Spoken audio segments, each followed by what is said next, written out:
good morning and a very very happy morning.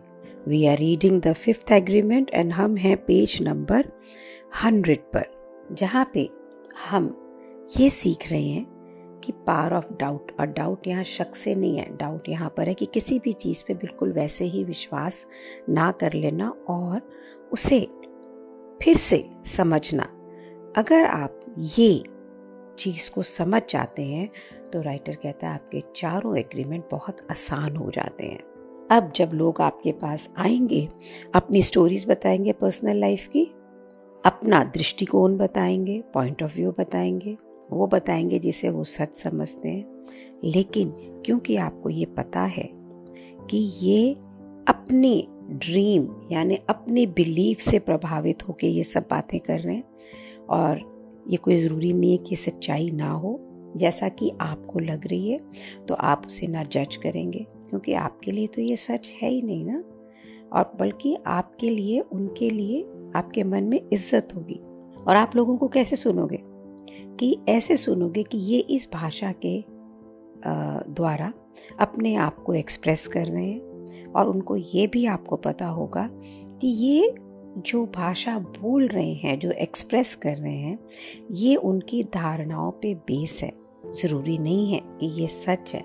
आपको ये भी पता होगा कि ये एक कहानी है, और आपको ये इसलिए पता होगा कि अब आप महसूस कर सकते हैं, और आपको उस समय भी मालूम होगा जब उनके शब्द सच्चाइयों से आएंगे। बिना शब्दों के आपको मेन मुद्दे की जानकारी होने लग जाएगी। पेज नंबर 101 पे राइटर कहता है सच या कहानी या फिक्शन। अब आपको किसी भी स्टोरी के ऊपर, एनी वन स्टोरी पे विश्वास करने की ज़रूरत नहीं है। यहाँ पे अविश्वास से मतलब है कि जैसा आप सुन रहे हैं वैसा ज़रूरी नहीं है कि वो है। आपको किसी के बारे में कोई भी कुछ कह रहा है, अपने बारे में उसके लिए कोई ओपिनियन बनाने की ज़रूरत नहीं है। आपको अपना ओपिनियन एक्सप्रेस करने की ज़रूरत नहीं है। आपको कोई एग्री या डिसएग्री, हाँ या ना करने की ज़रूरत नहीं है। सिर्फ सुनिए और याद रखें, जितने इम्पेकेबल आप अपने शब्दों के साथ रहेंगे उतना ही आपका मैसेज बिल्कुल क्लियर होगा। और ये भी ध्यान रखें कि जब आप किसी से बात कर रहे हैं या कोई आपको बता रहा है कुछ, उसके शब्द जो हैं वो उसके शब्द है, वो अपनी ज़िंदगी का आर्टिस्ट है। इसका आपसे कोई मतलब नहीं है। अगर उसकी कोई धारणा आपके बारे में भी है ना, तो ये अपने उसके बिलीफ सिस्टम से है। You have nothing to do with it. इसमें कुछ पर्सनल नहीं है। आप सिर्फ सुनते हैं, उसके शब्दों को अंडरस्टैंड करते हैं, और ये शब्द अब आपको कोई भी इफ़ेक्ट नहीं करते। तो अगर मेरे को बोला कि तुम बिल्कुल भी घर के प्रति रिस्पॉन्सिबल नहीं हो, तो अगर मैं पर्सनली ले रही हूँ तो हो गया ना दंगा या डिप्रेशन या लड़ाई। लेकिन अगर मुझे ये पता है कि उसके बिलीफ सिस्टम में एक मदर या वाइफ या सिस्टर का घर का ध्यान रखना एक पर्टिकुलर स्टाइल में है, और मैं उसमें पूरी नहीं उतरती, तो ये उसका एक धारणा है कि I am not taking care of the house well. Are you getting? तो अब जब मैं ये जानती हूँ कि वो अपनी धारणाओं से प्रभावित होकर अपने शब्दों को इस्तेमाल करता है, तो क्या आप उसको जज करेंगे? नहीं, क्योंकि अब आपको पता है कि वो एक अपनी दुनिया के अंदर है, क्योंकि आपको ये पता है कि ये उनका एक वर्चुअल वर्ल्ड है, एक आभास का दुनिया है। This is not the truth. अब आपके पास में इस तरह से पूरी सचेतना है, पूरी अवेयरनेस है कि हर मनुष्य एक आर्टिस्ट है, उसकी अपनी एक जिंदगी है, एक अपना सपना है, एक अपनी दुनिया है, और उस दुनिया में वो जिस चीज को सच की तरह अनुभूति में लेके आते हैं, कोई ज़रूरी नहीं है कि वो सच है। वो उनके लिए, उन्हें सच लग रहा है, और वो अपनी कहानी में उसको एक्सप्रेस कर रहे हैं। लेकिन ये आपके लिए सच नहीं है। आपके लिए तो वही सच है ना, जहाँ से आप दुनिया को परसीव कर रहे हैं। इस सचेतना के साथ में अब आपको किसी को कुछ भी प्रूव करने की ज़रूरत नहीं है, अच्छा बनने की ज़रूरत नहीं। Are you getting? Because that's not the truth of your life. अब यहाँ पे राइट होना या रॉन्ग होना ये कुछ नहीं है। आप कोई भी जना कुछ भी कहता है आप उसकी इज्जत करेंगे, क्योंकि ये आर्टिस्ट है, दूसरा व्यक्ति है जो अपनी जिंदगी को लिख रहा है, वो बोल रहा है। ये मान जरूरी है, ये इज्जत जरूरी है। जिस समय हम इस प्रकार से लोगों को सुनना सीख लेते हैं ना, और दूसरे व्यक्ति के प्रति एक रिस्पेक्ट दिखाते हैं, तो आप ये दिखाते हैं कि भाई तेरी जिंदगी तेरी है और मैं इसके लिए तेरा रिस्पेक्ट करता हूँ। और हर आर्टिस्ट यानी हर मनुष्य को पूर्ण रूप से अधिकार है कि वो अपनी जिंदगी की क्रिएशन को वैसे करे जैसा वो चाहते हैं। उन्हें अधिकार है कि वो धारणाएं, वो बिलीफ सिस्टम वो क्रिएट करें जिसे वो चाहते हैं। उन्हें पूरा अधिकार है कि वो क्या कहें क्या ना कहें। अगर आप सुनना नहीं सीखेंगे ना, तो आप कभी भी ये नहीं समझ पाएंगे कि वो क्या कह रहे हैं। सुनना बहुत ज़रूरी है किसी भी वार्तालाप के लिए, कम्युनिकेशन के लिए। जब आप सुनना सीख जाते हैं तब आपको पता लगता है कि लोगों को क्या चाहिए, और जब आपको ये पता लगता है उनको क्या चाहिए, वो क्या कर रहे हैं इस इन्फॉर्मेशन के साथ में। अब आपको जब ये इन्फॉर्मेशन मिल गई है कि उनको क्या चाहिए, आप क्या करो इससे, ये तो आपका मतलब। आप उस पर रिएक्ट कर रहे हैं, आप उस पर नहीं रिएक्ट कर रहे हैं, आप उसको एग्री कर रहे हैं, उसको नहीं एग्री कर रहे हैं, हाँ बोल रहे हैं, नहीं बोल रहे हैं, ये आपकी इच्छा के ऊपर है कि आप क्या चाहते हैं। सिर्फ इसलिए कि दूसरे लोग कुछ चाहते हैं, इसका मतलब ये नहीं है कि आपने उसको ये दे दिया। लोग तो हमेशा ऐसा करेंगे आपकी अटेंशन को लेने के लिए, क्योंकि जब आपकी अटेंशन को, जब आपके ध्यान को वो अपनी तरफ लेंगे, तभी वो आपसे कोई इन्फॉर्मेशन डाउनलोड कर सकते हैं ना। कई बार आप ना तो कोई इन्फॉर्मेशन लेना चाहते हैं, लेकिन आप सुनते हैं, आपको इन्फॉर्मेशन नहीं चाहिए, आप इग्नोर करते हैं या अपना रास्ता बदल लेते हैं। और अगर वो इन्फॉर्मेशन आपकी अटेंशन को हुक करती है, आप उसे सुनना चाहते हैं, तो फिर आप सच में उसे सुनते हैं, डिस्कवर करते हैं कि भाई ये व्यक्ति क्या बोल रहा है, क्योंकि ये आपके लिए इम्पॉर्टेंट है। और फिर अगर आप चाहें तो इस कॉन्वर्जेशन पे अपने पॉइंट ऑफ व्यू को दे सकते हैं कि मुझे ऐसे लगता है, मुझे ऐसा नहीं लगता, ये समझते हुए कि ये आपका एक पॉइंट ऑफ व्यू है, ये एक आपका दृष्टिकोण है, ये आपकी चॉइस है। और यही है सुनने का एक तरीका, की टू लिसनिंग। तो राइटर क्या कहना चाह रहा है यहाँ पे, कि लोगों को इस प्रकार से सुनना कि ज़रूरी नहीं है कि आपको रिएक्ट करना ही है, आप सिर्फ उन्हें अंडरस्टैंड कर रहे हैं। कोई ना हमें कुछ बोलने से पहले ही हमारा दिमाग चालू हो जाता है, इसको उत्तर क्या देना है, ये ज़रूर कोई मतलब की बात कर रही है, हाँ मेरे को तो पता था ये मेरे से ये मांगेगी या ये मेरी नहीं सुनेगी। यहाँ पे वो ये कह रहा है बिल्कुल निष्पक्ष होके सुनना, और फिर ये आपकी चॉइस है कि आप उस पर रिएक्ट कर रहे हैं, उस पर अमल कर रहे हैं या नहीं कर रहे हैं। अगर आपने इस तरह से नहीं सुना तो राइटर कहता है आप कभी भी ये नहीं समझ पाएंगे कि मैं आपसे क्या कहने की कोशिश कर रहा हूँ। आप कंक्लूजन्स पे जंप करेंगे, आप ऐसे रिएक्ट करेंगे जैसे ये आपकी ज़िंदगी में है, जिसमें कि आपकी लाइफ का ये हिस्सा ही नहीं होगा।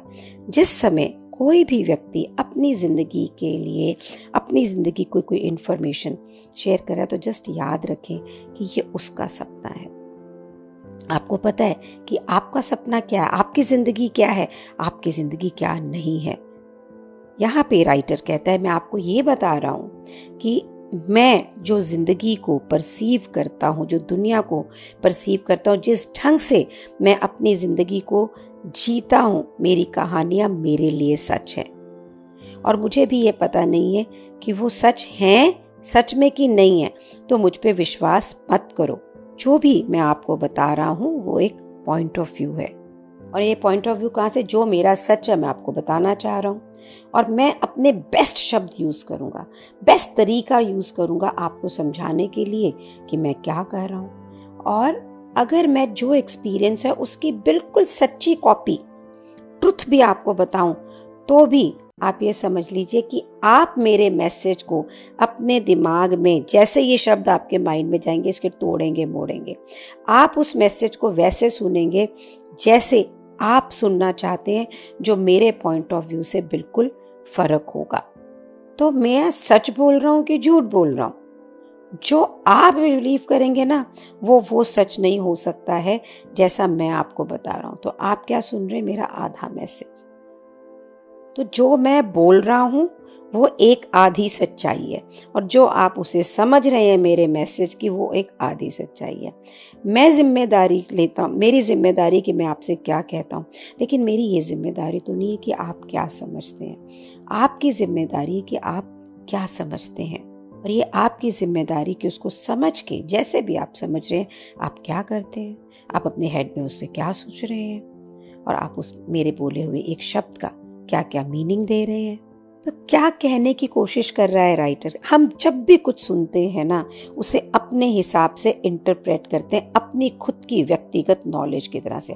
आप उन शब्दों को रीअरेंज करते हैं, उसका रूपांतर करते हैं, और फिर अपने बिलीफ सिस्टम के हिसाब से उसे अंडरस्टैंड करते हैं। आपके ज्ञान के अंदर आप मेरी स्टोरी को मानेंगे कि नहीं मानेंगे, या खुद कुछ सोच लेंगे, अपने आप को बताएंगे कि मैं ये आपको क्यों बोल रहा हूँ या क्या नहीं बोल रहा। This is what we do, isn't it?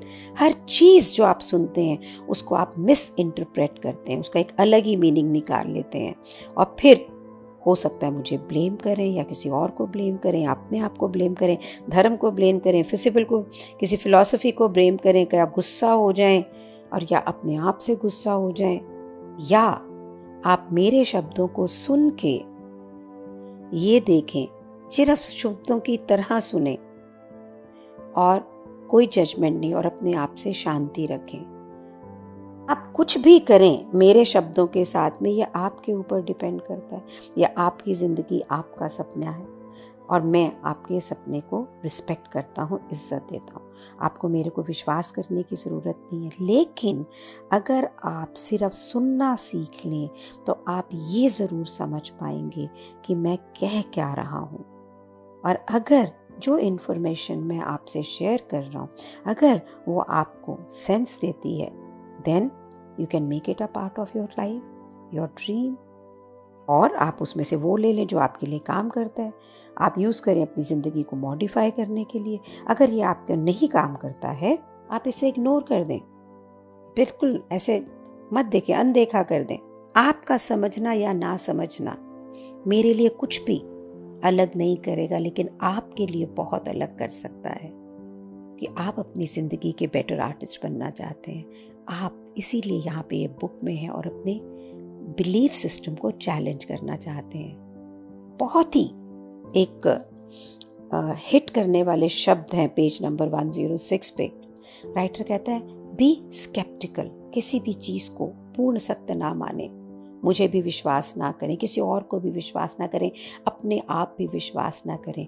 और जब मैं कहता हूं कि आप अपने आप पे विश्वास ना करें, तो आप ये देखते हो कि उसकी इम्प्लीकेशंस क्या है, कि जैसे ही आप कहते हैं आप पे विश्वास ना करो, तो आप आपने जो सीखा उस पे विश्वास नहीं कर रहे हैं। और उसका एडवांटेज क्या है? राइटर कहता है कि जो भी चीजें आपने सीखी, ये जो आप पालतू बन गए, और ये जानना कि ये सच नहीं है, और जो आपके लिए रियलिटी है, ये सिर्फ कुछ चिन्ह, कुछ भाषा, कुछ सोच, कुछ बिलीफ सिस्टम है।